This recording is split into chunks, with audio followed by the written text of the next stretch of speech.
प्रधानमंत्री नरेंद्र मोदी अपने 2 दिवसीय यात्रा पर मॉस्को पहुंच गए हैं। मॉस्को एयरपोर्ट पर प्रधानमंत्री मोदी को गार्ड ऑफ ऑनर दिया गया।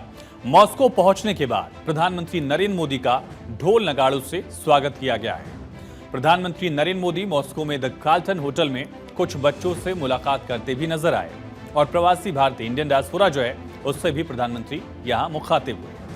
पीएम नरेंद्र मोदी मॉस्को में कार्ल्टन होटल पहुंच गए हैं। इस दौरान भारतीय समुदाय ने उनका जबरदस्त स्वागत किया और पीएम मोदी ने भी उनका अभिनंदन स्वीकार किया।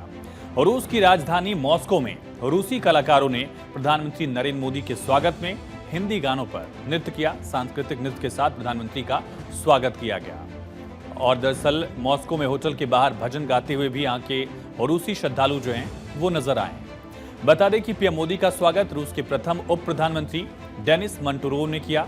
वो उप प्रधानमंत्री से वरिष्ठ हैं जिन्होंने चीनी राष्ट्रपति की रूस यात्रा के दौरान उनकी अगवानी की थी। प्रधानमंत्री नरेंद्र मोदी अपने तीसरे कार्यकाल में भारत के 70 साल पुराने दोस्त रूस की यात्रा पर पहुंचे हैं। पीएम मोदी का ये रूस दौरा कई मायनों में बेहद खास है। रूस हमेशा से सामरिक दृष्टि से भारत का करीबी रहा है और यूक्रेन के साथ युद्ध के बाद पहली बार प्रधानमंत्री नरेंद्र मोदी रूस के दौरे पर पहुंचे हैं। कारोबार के लिहाज से दौरा काफी अहम माना जा रहा है।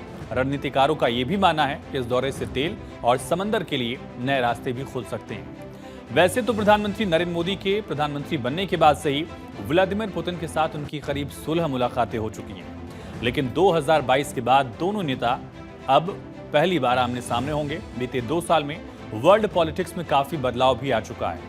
यूक्रेन के साथ लंबा युद्ध, अमेरिकी प्रतिबंध और इन तमाम पहलुओं को झेलते हुए और रूस को नए दोस्तों के साथ पुराने सहयोगियों की भी सख्त जरूरत है और यही कारण रहा है। करीब 4 दशक बाद रूस का कोई नेता उत्तर कोरिया के दौरे पर पहुंचा था, पुतिन जब नॉर्थ कोरिया के दौरे पर पहुंचे थे। अब पीएम मोदी के साथ पुतिन की द्विपक्षीय वार्ता दोनों ही देशों के लिए बहुत खास होने वाली है। आगे बढ़ें उससे पहले आपको पीएम मोदी के 2 दिन के कार्यक्रम के बारे में बताते हैं। क्या क्या कार्यक्रम है ये भी समझिए। दरअसल 5 साल बाद रशिया के दौरे पर हैं पीएम मोदी। 8 जुलाई 2024 आज पीएम यहां पहुंच गए हैं और मॉस्को में पीएम का स्वागत किया गया। अब 9:30 बजे से लेकर 11:30 बजे तक भारतीय समय अनुसार पुतिन के साथ मीटिंग होगी और डिनर होगा। 9 जुलाई को अगले दिन 2024 दोपहर 12:30 बजे 9 जुलाई को भारतीय समुदाय को संबोधित करेंगे प्रधानमंत्री। जो इंडियन डायस्पोरा है उससे प्रधानमंत्री मुखातिब होंगे। जैसा कि पीएम के हाल फिलहाल के तमाम दौरों में देखा गया, जब भी पीएम दूसरे देश पहुंचते हैं वहां पर जो इंडियन डायस्पोरा है, भारतवंशी समुदाय जो है, उससे प्रधानमंत्री नरेंद्र मोदी बात करते हैं। ठीक इसी तरह से कल रूस में भी पीएम भारतवंशी लोगों से मुखातिब होंगे। वहीं दोपहर 3 बजे क्रेमलिन समिट है जहां 22वां शीर्ष सम्मेलन है दोनों मुल्कों का, इसमें प्रधानमंत्री शामिल होंगे। रूस में पीएम मोदी 22वें भारत रूस वार्षिक सम्मेलन में शामिल होंगे, हिस्सा लेंगे और दोनों देशों के बीच साल 2000 में वार्षिक सम्मेलन की शुरुआत हुई थी। ये पहला मौका होगा जब प्रधानमंत्री मोदी यूक्रेन जंग के बाद रूस पहुंचे हैं। इससे पहले 2019 में रूस पहुंचे थे प्रधानमंत्री मोदी और व्लादिमीर पुतिन की आखिरी मुलाकात उज्बेकिस्तान की राजधानी समरकंद में 2022 में एससीओ समिट के दौरान हुई थी और पुतिन 2023 में भारत में हुए G20 सम्मेलन के लिए इनवाइटेड तो थे, लेकिन पुतिन आए नहीं। मोदी का ये रूस दौरा उस वक्त हुआ है जब अमेरिका में नेटो समिट शुरू हो रही है। हालांकि विदेश मंत्रालय ने बयान जारी कर सफाई दी कि मोदी के रूस दौरे का नेटो समिट से कोई मतलब नहीं है। दरअसल यूक्रेन जंग शुरू होने के बाद से रूस यूरोप में एक अलगाव दिखा है। यूरोप अलग दिख रहा है, रूस अलग है। इस बीच रूस चीन और भारत का साथ पा रहा है। हालांकि भारत रूस के मामले में अपना स्टैंड न्यूट्रल रखना चाहता है। कई मौकों पर भारत की तरफ से इसको लेकर स्पष्टता भी जाहिर की गई। अब इन मुलाकात में किन किन मुद्दों को लेकर फोकस होगा ये भी समझिए। दरअसल भारत और रूस के बीच व्यापार घाटा साल दर साल घट रहा, दरअसल जो घाटा है वो बढ़ रहा है और इसको बेहतर करने की स्थिति में लगातार चर्चा की जा सकती है। एक सबसे अहम मुद्दा ये है S-400 एयर डिफेंस सिस्टम, जिसको लेकर दोनों मुल्कों में डील हुई थी। इसकी डिलीवरी पर भी बातचीत हो सकती है। नए ट्रेड रूट को लेकर भी दोनों नेताओं के बीच चर्चा होने की संभावना है। भारत और रूस के बीच ऐतिहासिक, रणनीतिक और बहुआयामी द्विपक्षीय संबंध माने जाते हैं और इस संबंध कई मायनों में बेहद खास है। दोनों देशों के बीच द्विपक्षीय व्यापार को बढ़ावा देने के लिए कई स्टेप्स भी लिए गए हैं, कई कदम उठाए गए हैं। 2021 में ही द्विपक्षीय व्यापार लगभग $10 अरब था और इसको बढ़ाने के लिए दोनों देशों ने 2025 तक $30 अरब तक का लक्ष्य रखा है। इसके लिए संकल्पित है। भारत और रूस के बीच अंतरिक्ष क्षेत्र में भी लगातार सहयोग रहा है। फिलहाल भारत और रूस के बीच उभरते हुए नए क्षेत्रों में सहयोग बढ़ाने पर ध्यान दिया जा रहा है। दोनों देश इन क्षेत्रों पर ध्यान देंगे। उनमें आर्टिफिशियल इंटेलिजेंस एआई का इस्तेमाल लगातार बढ़ा है। दुनिया की तमाम बड़ी शक्तियां इस पर काम कर रही हैं। भारत और रूस भी मिलकर इस पर काम करना चाहेंगे। साइबर सिक्योरिटी एक बहुत बड़ा चैलेंज है। इसको लेकर भी दोनों देशों में बातचीत की संभावना है। और तीसरा जो सबसे बड़ा इशू है, तमाम ग्लोबल समिट्स में भी एक इशू रहता है ग्रीन एनर्जी का। इसको लेकर भी दोनों देशों में बातचीत हो सकती है। दोनों देशों के बीच नियमित दौरे और शिखर सम्मेलन होते हैं। भारत और रूस के बीच यूक्रेन जंग के बाद व्यापार तेजी से बढ़ा है। इसमें बड़ा हिस्सा भारत की तरफ से खरीदे जा रहे कच्चे तेल का है। और वित्तीय वर्ष 2023-24 में भारत ने 45.4 लाख करोड़ का कच्चा तेल खरीदा था। वित्तीय वर्ष 2023-24 में दोनों देशों के बीच 54 लाख करोड़ रुपए का व्यापार हुआ। इसमें भारत ने रूस को सिर्फ 3.3 लाख करोड़ का निर्यात किया। अब सवाल यहाँ ये भी है कि आखिर भारत क्या रूस से इंपोर्ट करता है और क्या एक्सपोर्ट करता है, ये भी जानिए। दरअसल किन वस्तुओं का इंपोर्ट भारत करता है और किन का एक्सपोर्ट करता है, ये भी समझने की कोशिश करते हैं कि इसमें बड़ा हिस्सा क्या है। सबसे बड़ा हिस्सा जो है इंपोर्ट का खनिज तेलों का है।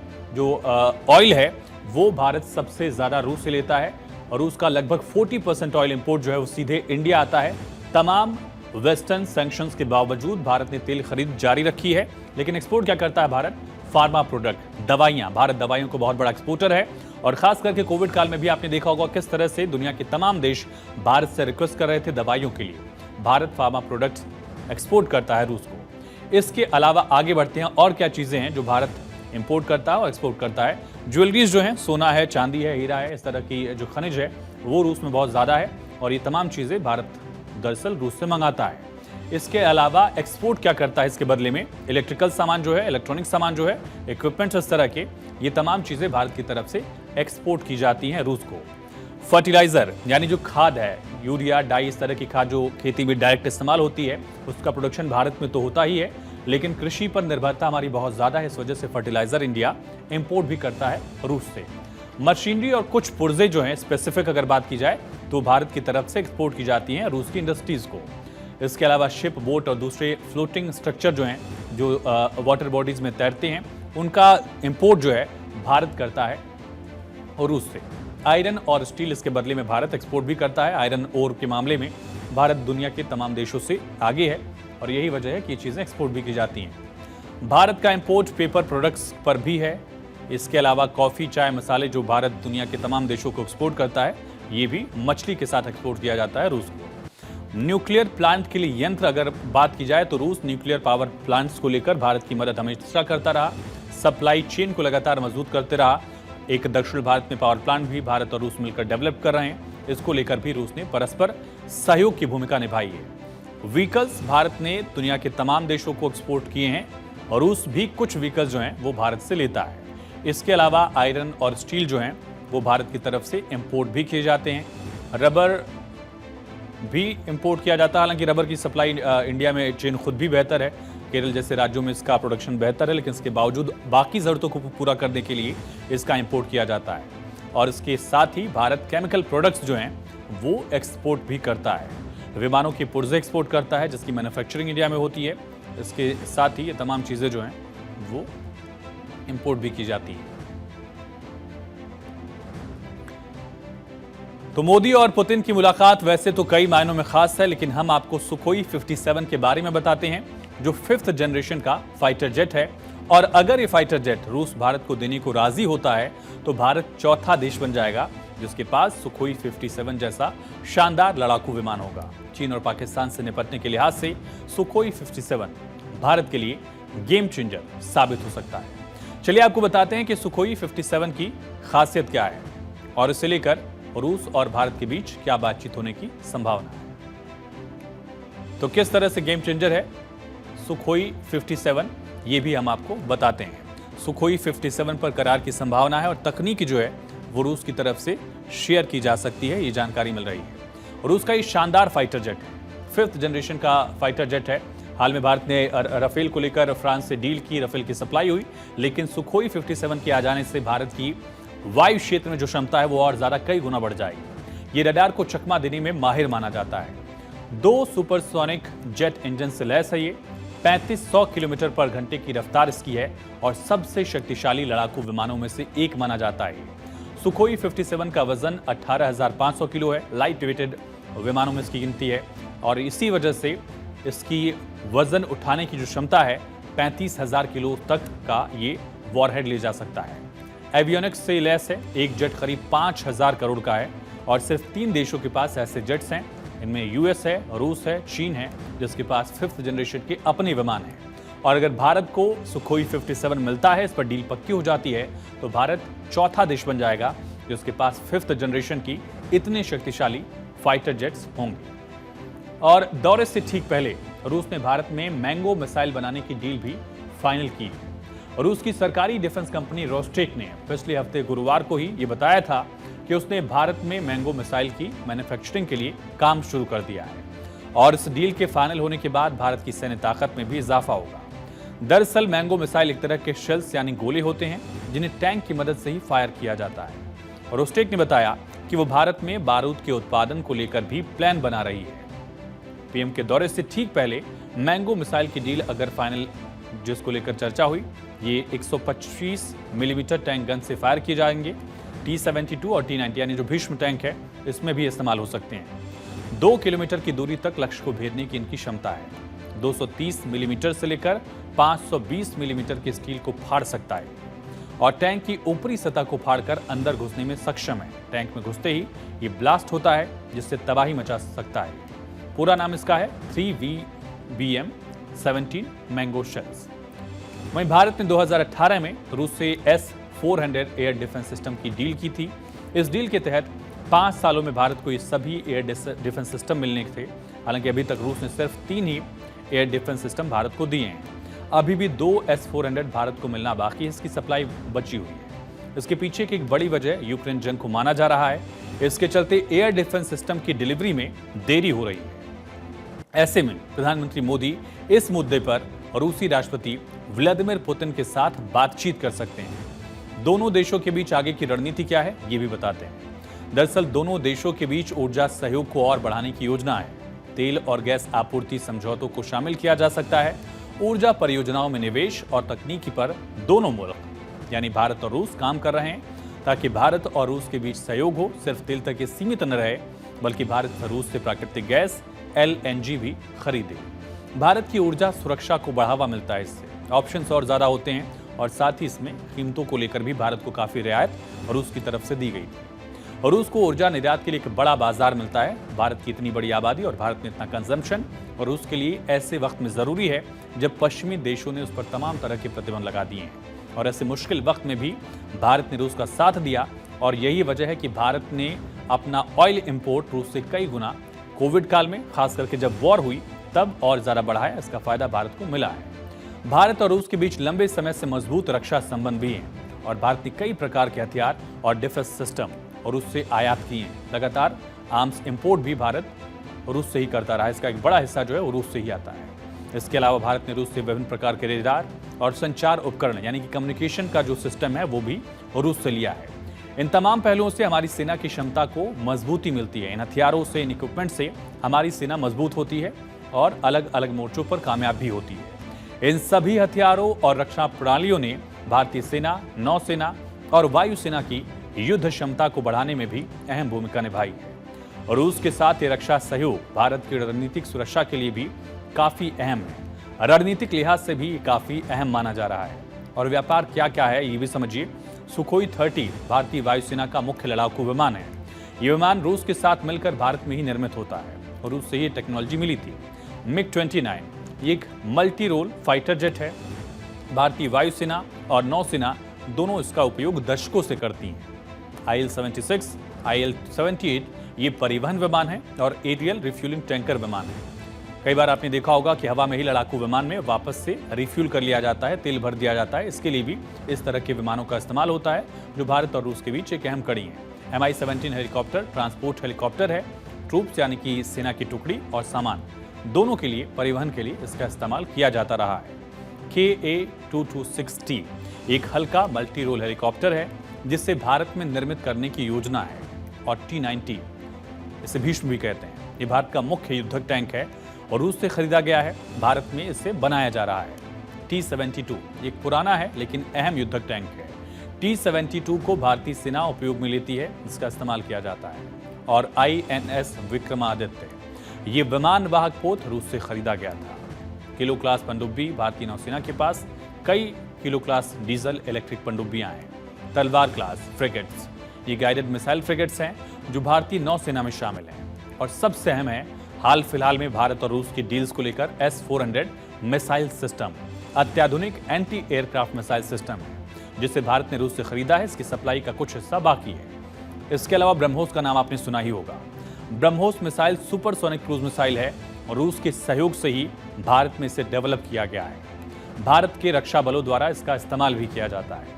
इसके अलावा स्मर्च MLRS ये मल्टीपर्पज लॉन्च रॉकेट सिस्टम है, भारत सेना के पास है। और इसका दरअसल एक पहलू ये है कि भारत को ये टेक्नोलॉजी भी रूस से मिली थी। और ये अलग बात है कि रूस हमारा सबसे बड़ा सहयोगी है, लेकिन फैक्ट ये है कि दोनों देशों के व्यापार में रूस हमसे कहीं आगे है। हम रूस से निर्यात की तुलना बड़ी मात्रा में आयात करते हैं। अगर तुलना की जाए हमारा एक्सपोर्ट कम है, इंपोर्ट ज़्यादा है। इसके अलावा रूस पर लगे प्रतिबंधों का असर भी दोनों देशों के व्यापार पर दिखता है। ऐसे में भारत और रूस दोनों ही अपने व्यापार को ज़्यादा डाइवर्सिफाई करने के मूड में है ताकि इसके अलग अलग आयाम हो। भारत का जोर है कि फार्मा, IT और एग्रीकल्चर प्रोडक्ट का जो निर्यात है वो बढ़ाया जाए। इन तीनों सेक्टर्स में एक्सपोर्ट जो है वो भारत रशिया को करे, ये कोशिश है। हालांकि अभी कहना जल्दबाजी होगी, लेकिन जल्द ही भारत रूस के साथ फ्री ट्रेड एग्रीमेंट यानी कि FTA पर भी आगे बढ़ सकता है। इससे दोनों देशों में कस्टम ड्यूटी समेत जो भी टैक्सेशन है वो कम कर दिया जाता है और फ्री ट्रेड जो है वो बहुत ज़्यादा बढ़ता है। इससे दोनों देशों के व्यापार बढ़ते हैं। इससे पहले PM मोदी के आर्काइव की ओर से प्रधानमंत्री की पहली और करीब 23 साल पहले रूस की यात्रा को याद किया गया। दोनों देशों के मजबूत संबंधों का जिक्र किया गया।